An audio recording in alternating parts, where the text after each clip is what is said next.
دعاؤں کا موسم بھی کہا گیا ہے، اور پھر بدلتے ہوئے دنیا کے حالات اور انقلابات، بالخصوص امت مسلمہ کے تعلق سے جو اس وقت صورتحال ہے، اور اس کا تقاضا یہ ہے کہ ان ایام میں، ان مبارک گھڑیوں میں اللہ تعالیٰ کی طرف صدق دل سے ہم سب رجوع اور اللہ سے دستے دعا دراز کریں اور اللہ تعالیٰ کے سامنے اپنی درخواست کو پیش کریں۔ معزز سامعین کرام و خواتین و مستورات، دعا کو مومن کا ہتھیار کہا گیا ہے۔ اب دعا و سلاح المومن، مومن کا ہتھیار۔ حقیقت میں ایک مجبور اور مظلوم انسان کے لیے دعا سے بڑھ کر کوئی سہارا نہیں۔ ہر طرف سے مایوس ہو کر بندے مومن اپنے خالق حقیقی کی طرف ہی دوڑتا ہے، اسی کے سامنے اپنے ہاتھوں پھیلاتا ہے، اسی سے مدد مانگتا ہے، اسی کے در پر سرے عجز و نیاز کو جھکاتا ہے۔ دعا کی اپنی انفرادیت ہے، اپنی شان ہے، اپنی اہمیت ہے۔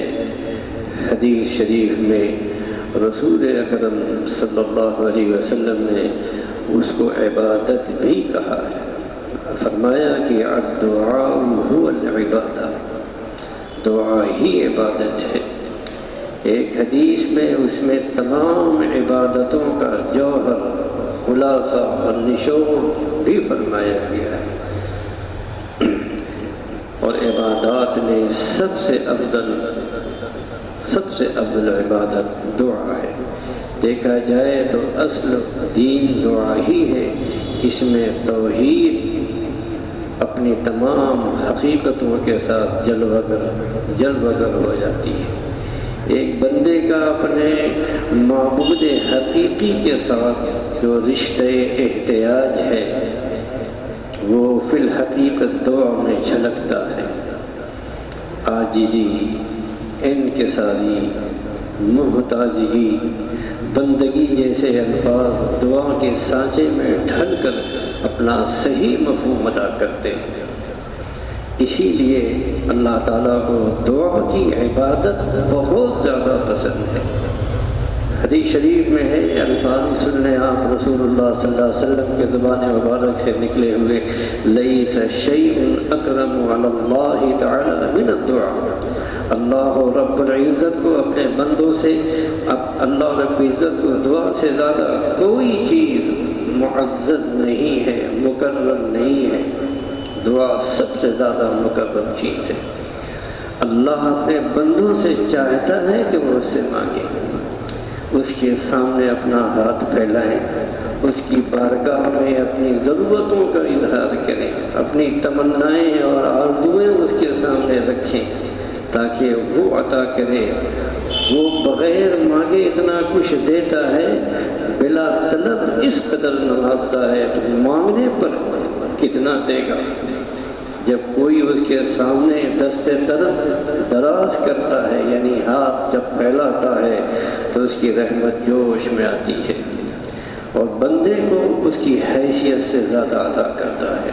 یہ اللہ کا وعدہ ہے کلام پاک میں، وقال رب ادعونی استجب لکم ان الذین یستکبرون عن عبادتی سیدخلون جہنم داخرین۔ تمہارا رب کہتا ہے کہ مجھے پکارو، میں تمہاری دعا و پکار کو سنوں گا، یہ اللہ کا وعدہ ہے۔ حضرت اقدس شاہ وسیع اللہ رحمہ اللہ نے دعا کا یہ موضوع کل بھی چلے گا۔ دعا کے کچھ آداب بھی ہیں، کچھ شرائط بھی ہیں کہ دعا کب قبول ہوتی ہے، کن آداب و شرائط کا لحاظ کیا جائے کہ دعا عرش الہی تک پہنچ جائے اور آپ کی درخواست منظور ہو جائے۔ لیکن میں آج موجودہ حالات کی روشنی میں حضرت اقدس شاہ وسیع اللہ رحمہ اللہ نے مسلمانوں سے خطاب کر کے فرمایا تھا، وہ دعا کے تعلق سے تھا۔ انہوں نے فرمایا تھا پوری امت مسلمہ سے خطاب ہے۔ فرمایا کہ مسلمانوں کا دعا سے بہت کام ہوا ہے، مگر نہ تو خود ہی سمجھتے ہیں، اور اگر کوئی کہنے والا ہوتا ہے تو اس کی بھی نہیں سنتے۔ قوم تباہ ہو رہی ہے، بعض جگہ مسلمان بری طرح مارے پیٹے جا رہے ہیں، مگر ان کی نظر اسباب پر ہے، خدا کی طرف متوجہ نہیں ہوتے۔ رسول اللہ صلی اللہ علیہ وسلم نے صحابہ سے ارشاد فرمایا کہ ایک وقت ایسا آئے گا کہ ہر باطل جماعت تم کو اپنی طرف بلائے گی، دعوت دے گی، آؤ ہمارے ساتھ۔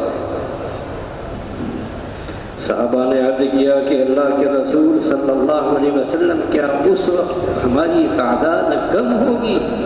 فرمایا نہیں، تم تعداد میں تو بہت ہوگے، مگر پورا کرکٹ کی طرح ہوگے۔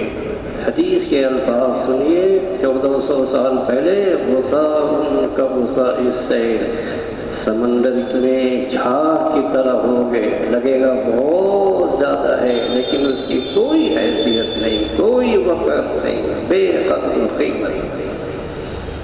اس لیے باطل جماعتیں تم کو اپنے میں شامل کرنے کی طمع کریں گی، اس کی جرات کریں گی۔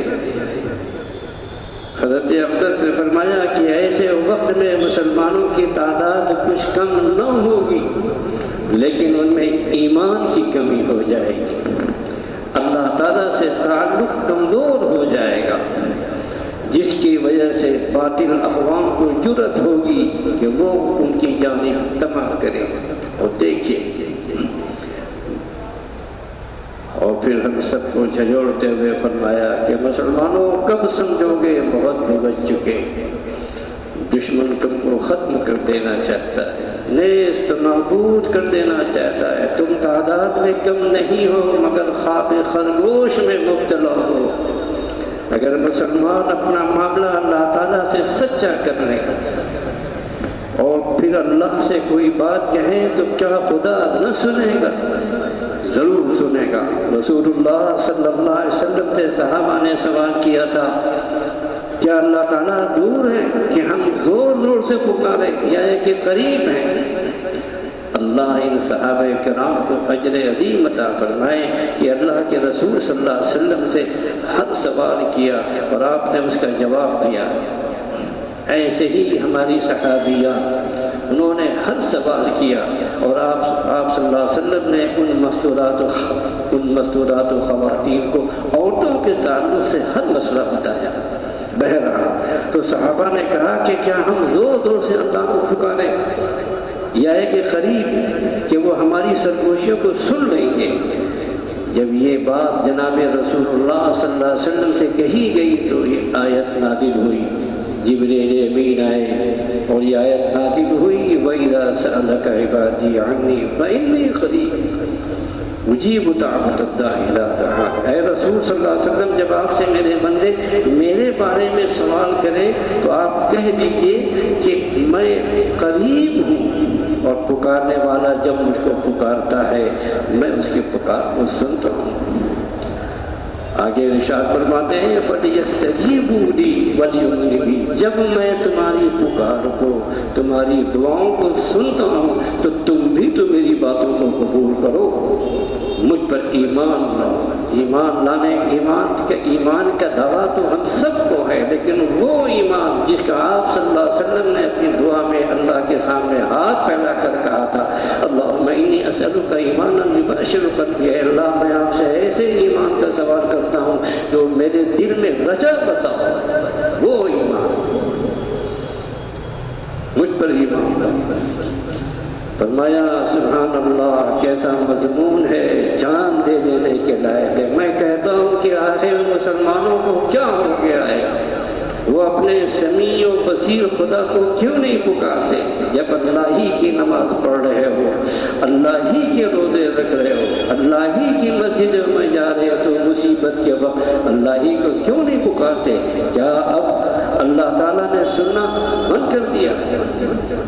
اللہ تعالیٰ ہم سب کو صدق دل سے اس دعاؤں کے اس موسم میں اور موجودہ حالات میں اللہ تعالیٰ سے دعا کرنے کی، درخواست کرنے کی توفیق عطا فرمائے۔